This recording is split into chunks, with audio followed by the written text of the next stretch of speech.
All right, guys, we're back with another technical question. I'll be going through the question, the answer, and I'm hoping, just like me, you stay a little bit crazy to get that answer all the way through.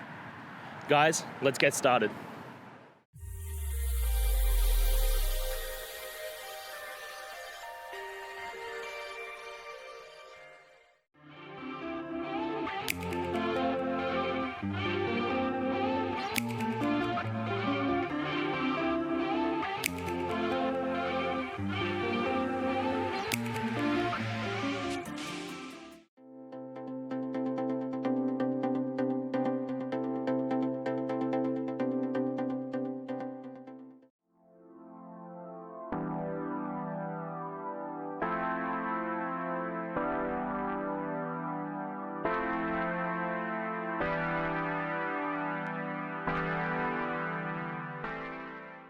And that's it, guys.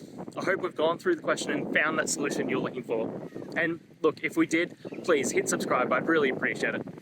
And until the next time you need technical help, I hope you have a good one. Cheers.